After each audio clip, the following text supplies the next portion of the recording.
Our first storyteller's secret fact is that she once got kicked out of a ping pong club. And so then I was like, you have to tell us why. And apparently it's for being too drunk at ping pong. Please welcome Connie Tsang.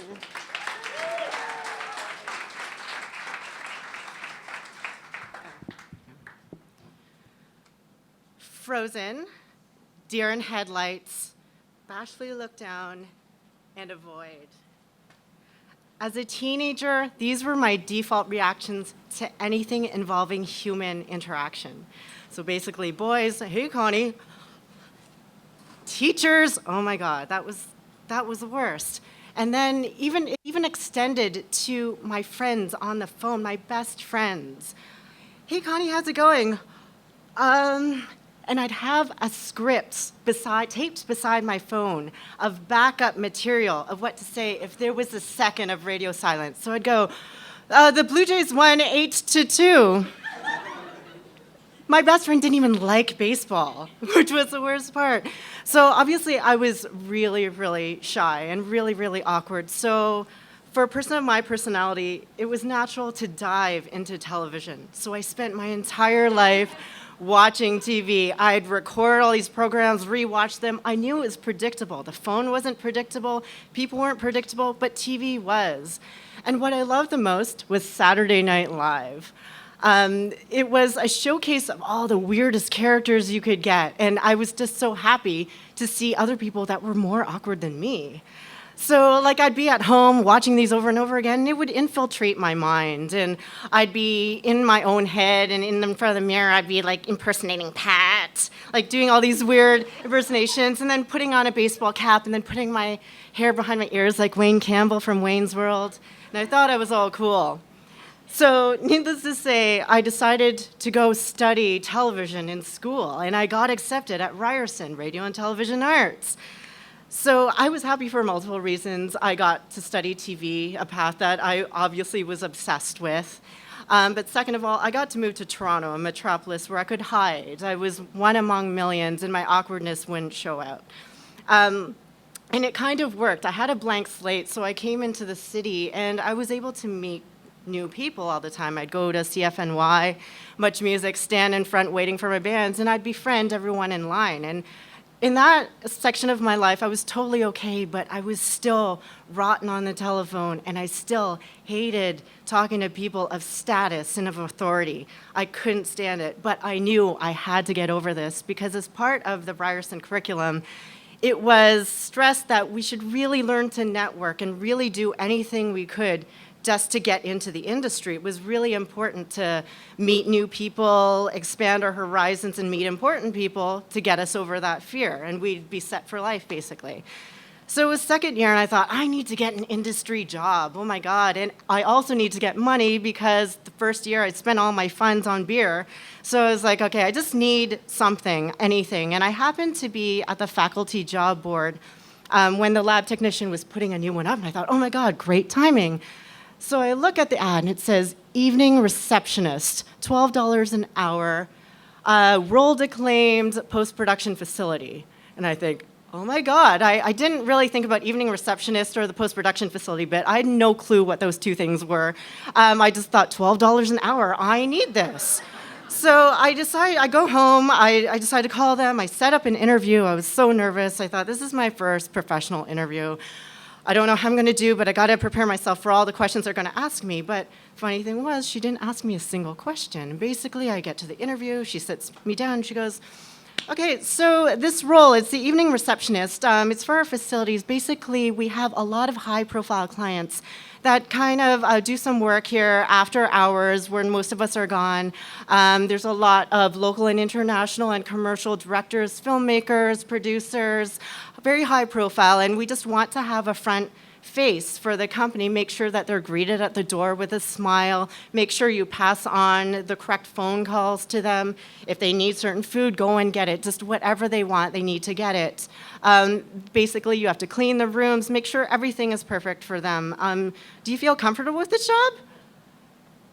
And in my head, I was like, my whole body was like, no. I do not like producers, filmmakers, these people who are like up to here. I mean, I'm a lowly second-year student who can't really talk to anyone on the phone. Why am I here? But then my beer debt mind was like, yes, I can do this job.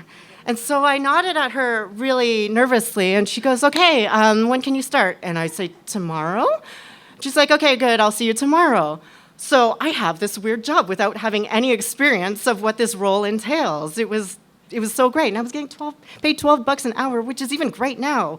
So I go back to work the next day, and they're training me basically, and the day receptionist is training me on this intimidating switchboard. There's all these flashing lights. There's only 30 people who work there, but still, I see these flashing lights. It's giving me a heart attack. The ringing, it rings about 2 times a minute. And considering what I was like with my best friend and hearing the phone, like this was horrible. So anytime I heard the phone ring, my heart would launch in my throat. And of course, my supervisor is sitting there beside me monitoring my call, so it's just making everything worse. And she goes, answer this call, answer this call. So I answer, and I'm like, good evening, Connie speaking. And they say, oh, can you connect me to this person? And almost every call I'm bombing. I'm either sending them off to the other person, I'm sending them off to another room, I'm sending calls in that client specifically said, do not pass these calls to me, I don't want to talk to anyone, I'm not here. And I send them in. And it's not like I'm getting away with this because there's a lot of bros who work in this post-production facility. So they call me on everything. They're like, why did you send that call in? We told you. We told you not to send that in. I'm like, I'm sorry, my hand slips or whatever. So I was awful at that part of the job. And then on top of that, the clients started coming in. And as they were coming in, my supervisor would have this running, whispering commentary to me like, oh, you see those people? That's Our Lady Peace. They're going in the editing room. If you don't mind, if you want to go in and clean their room before they're all settled in, that'd be great. And like that made me panic. And then there was this other guy who would always come in. He was a regular, it seemed. He was just like a ninja. He'd like come up the stairs. There was no door. It was like open. And he'd just roam around and like do his stuff. And then she'd go, that's Peter. He's one of our longest term clients. Like he knows what he wants to do and he knows who needs to see. But like if he needs something, you make sure he gets it, okay? And I said, okay. But every time she whispered about these people, they were raised a rung each time. Because I know when you whisper, it's not for people that are like down here. It's for because you're like, that guy's important. I have to whisper. I can't let him know that he's talking about me. So I started panicking. And then I realized, oh my goodness, this job is awful. But I kept going back. And what I did to solve this was I'd hid in the kitchen. I pretend to like alphabetize the tea bags, like just so I didn't have to sit at the front reception and greet everyone as they came in, because I hated doing that, because I'd always like, ugh, and I'd look down. So I'd be in, washing dishes that were already clean just to look like I was already doing something. And then I realized I'm so crappy at my job, there's something I gotta do that can at least make me look a little bit better. And one big thing was that everyone at this facility dressed really nice. The women were like really fashionable. Even the other receptionists, they were at least, put together with button-up shirts, like conservative looking. And here I was coming in with my Canadian indie band t-shirts and like coveralls with like one strap like dangling because it was really cool at the time. And then I realized I gotta change this up. And my favorite store at the time was the Goodwill by the pound. It's closed now, but this was basically a holy dumping ground of all the glorious secondhand clothing any starving student would ever want. And so I thought, this is where I will find my office-appropriate attire and like wow them.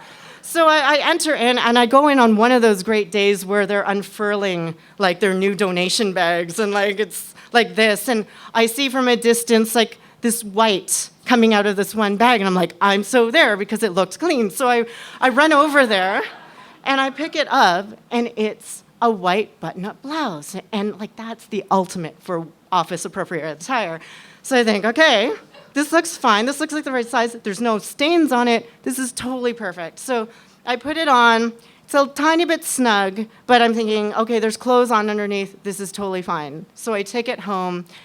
And I still had to go to work that day, the 5 p.m. shift, and I thought, you know what, I may as well start off my new me today. And again, I'm 20 years old at this time, so hygiene is not like the first thing on my mind, neither is doing chores, so I decided to not wash the shirt. And I was like, this is not a big deal. There's no stains on it. It's totally fine. So I put on the shirt. I walked down Sherburne Street to my office. I enter the office building, see the people on the first floor, say hi to them, and then go up the stairs. And I notice that the lights have been dimmed in my office. And I'm like, that's kind of weird. And I enter, but my bosses aren't in their room. And there's only the receptionist there who's looking really tired. And then she goes, oh my goodness, I can't believe you're here. There's nothing happening today. There's nothing on the schedule.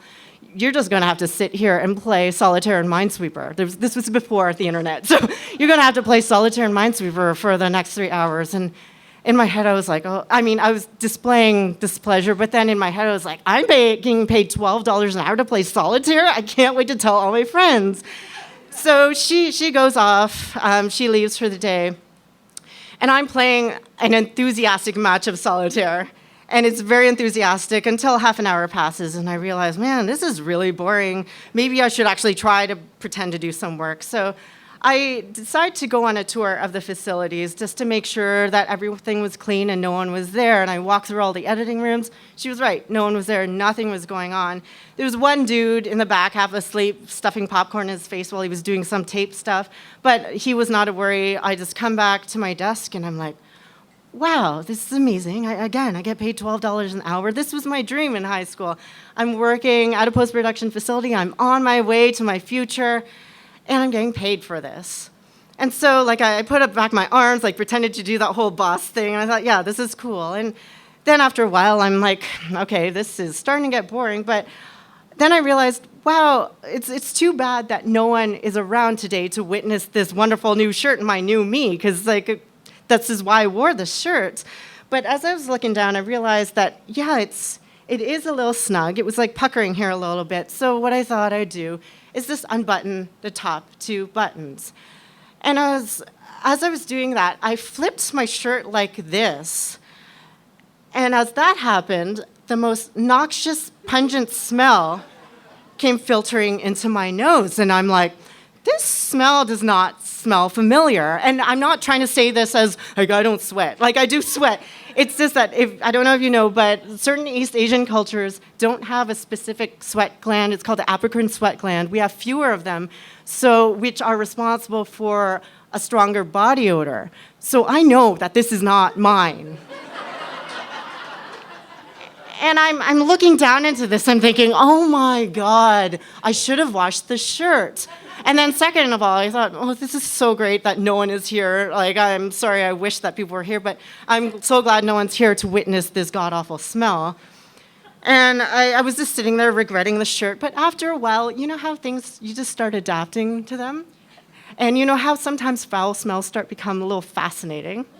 It's kind of like, some people enjoy the smell of their own farts, but like I was kind of adopting this smell as my own, and I sat there and I thought, wow, this is kind of intriguing. So I went in for another sniff. But as I was doing this, in my Saturday Night Live mind, I was like, oh my God, Mary Catherine Gallagher. And for those of you who don't know who Mary Catherine Gallagher is, she was a recurring character on Saturday Night Live. In the 90s, she was this Catholic schoolgirl who always wanted attention, always wanted to be a superstar, but she always failed because she was just this nervous, jittery wreck. And her signature phrase was, when I get nervous, sometimes I put my hands in my armpits and I smell like this. And so I did that.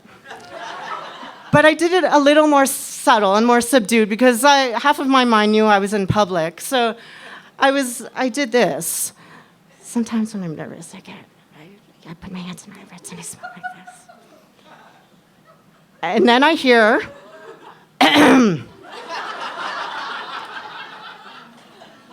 I freeze, deer in headlights, but then I decide to look up.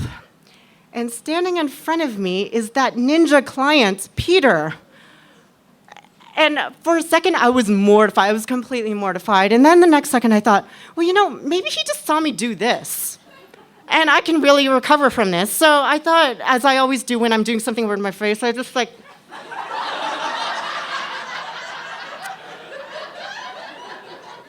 And then I continue looking him in the eye. And in my most professional way, earnest way, I said, can I help you? And this is what he does. He's like staring at me, but he breaks focus. He breaks gaze, looks to his side, and goes, don't worry, I didn't see you smell your armpit.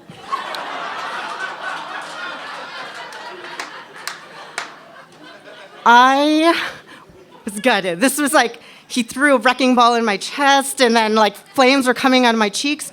What do you say to this? Like, I can't say anything. Like, yes, I was smelling my armpit. I can't deny that. So I just stood there, and I just sat there, and I just looked at him. And then he's still looking down, and he goes, without a beat, he says, did Julie leave for the evening? And I know full well Julie left for the evening because I scoured that place and made sure that no one was there. And I wouldn't be smelling my armpit if Julie was there. So I took my hand down, and like professionally, I just did the motions. Like I looked at the schedule, went down to Julie's name, and I'm like, no, Julie left for the evening. Can I take a message? And he's like, no, it's okay. I'll talk to her tomorrow. And then he turned and left. I had an hour left of my shift, and I was sitting there thinking, what is he going to talk to her tomorrow about? Is he going to tell her that he caught the evening receptionist smelling her armpit? Is she going to fire me? And second of all, if she doesn't fire me, is he going to tell all the bros in the back who always mention when there's a problem? Are they going to come here and ridicule me for the rest of my life? And will I have to quit school? Will my whole career be gone? Like, oh my God, this is the worst thing. Why did I buy the shirt? And then the next day happens, and I'm thinking, I'm going to call in sick. There's no way I can face these people. But I decide I got to face the music. I'm just going to do it and see. I leave my white shirt at home, of course, back to the band T-shirts. I go to work. I'm coming up the stairs. Everything seems normal that day. And I see the daytime receptionist, and she's like, oh, it must have been really slow last night. Sorry that you didn't get to do much. And here in my female mind, I'm like analyzing her intonation. I'm like looking at her eyes, and I'm like, is that what she means, or did she like catch me? And I'm like, no, I don't think she knows anything. And like the bros go by, and they don't say a word like they usually do. They just say, hey, and then they go down. And Julie and my boss go by and then do a normal hey as well.